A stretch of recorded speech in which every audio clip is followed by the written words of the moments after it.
Hello guys, how's it going? Welcome to Felix Try 26, the dissection. So what I'm going to talk about today is the how I came up with the Felix Try 26, why, and a little bit of the training I did beforehand. So last year, if you've been watching some of my videos and you've been following my YouTube channel, you'll probably realise that I did 26 marathons in 26 days last year to try and raise some money for the Felix Fund and the NHS. Right at the end of that challenge, 26 days, 2.6 challenge that the London Marathon brought up due to the fact that it was cancelled, crossed the finish line and some of my colleagues and friends were there, and some of them mentioned, oh, what are you going to do next year? Swim the Channel, cycle from Land's End to John O'Groats. So that kind of stuck in my head. Obviously after the aftermath of the 26 marathons in 26 days, and I got time to relax, chill out, and think about what I'd done and what I can do for next year, being this year. Kind of thought, I'm alright at swimming. I can probably give the channel a crack.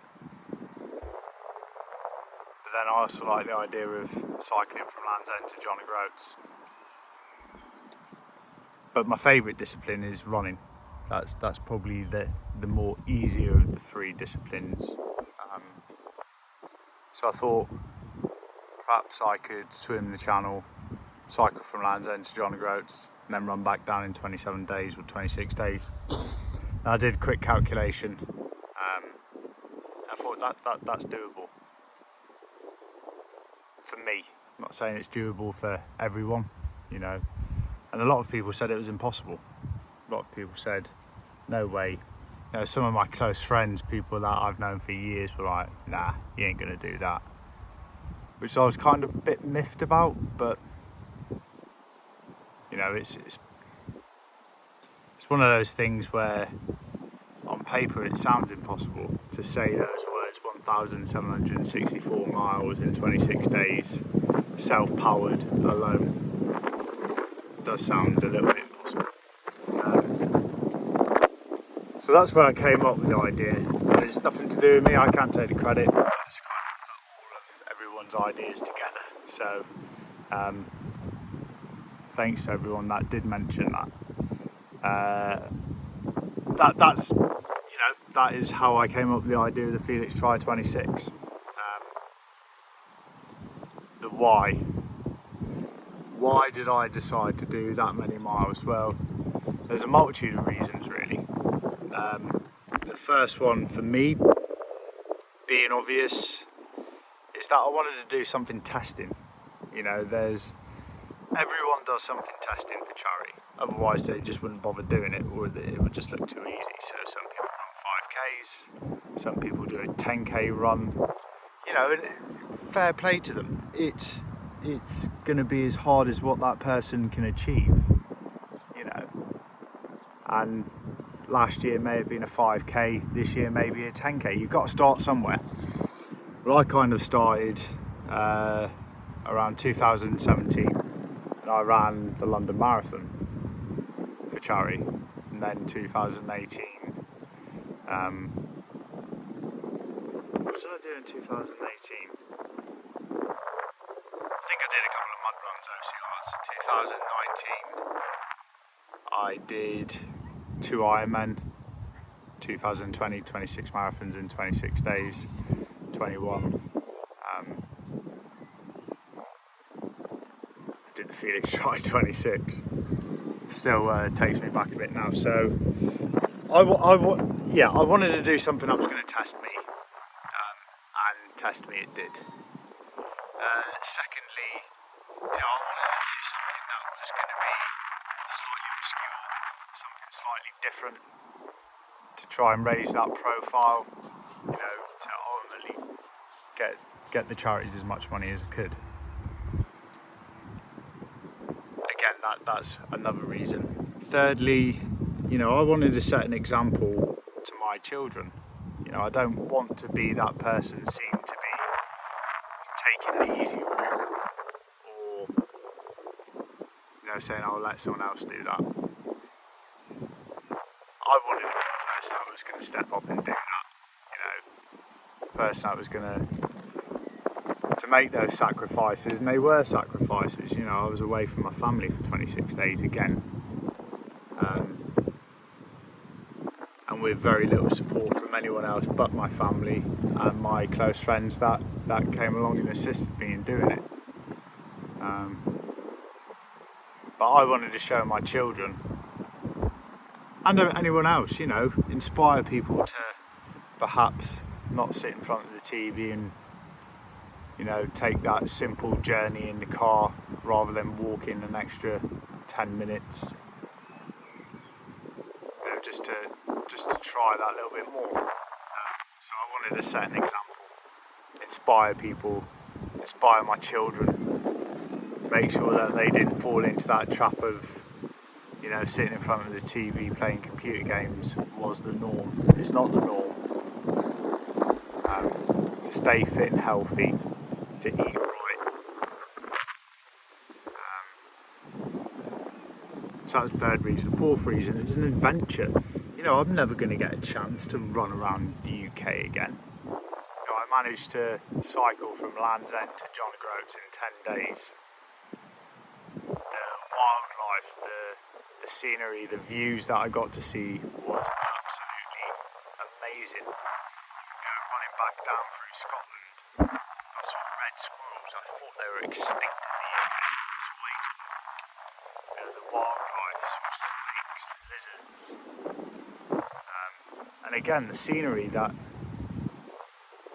I don't think you realise what is in the UK until you actually see it. I didn't realise that there were places in the UK that existed that I saw. Amazing, absolutely amazing. You know, and the fifth reason was to raise the profile of the two charities, because they're not massive charities. The Hummingbird is a small charity, it's a cancer support charity. Felix Fund, which again, in the greater scheme of things, they're both small charities. Felix Fund being the charity that is for the bomb disposal and search operators in the UK, and SO15 bomb disposal operators in the police force. So generate awareness and hope that people, you know, be a little bit more open-minded to these smaller charities rather than these massive charities that are getting millions and millions of pounds, that are doing, you know, really great work. But these smaller charities can sometimes be left behind, especially with the COVID-19 and the restriction on doing stuff. They've been left out of pocket by hundreds of thousands of pounds, and they really are all suffering. So I decided to choose the two smaller charities. So that's the why. Why I chose that. Well, some of the reasons why. You know, obviously there was more to it. Training. So I came up with the idea about 9 months out, and went through my colleagues at work, you know, sort of trying to let everyone know what my intentions were. Everyone was happy with that. Great.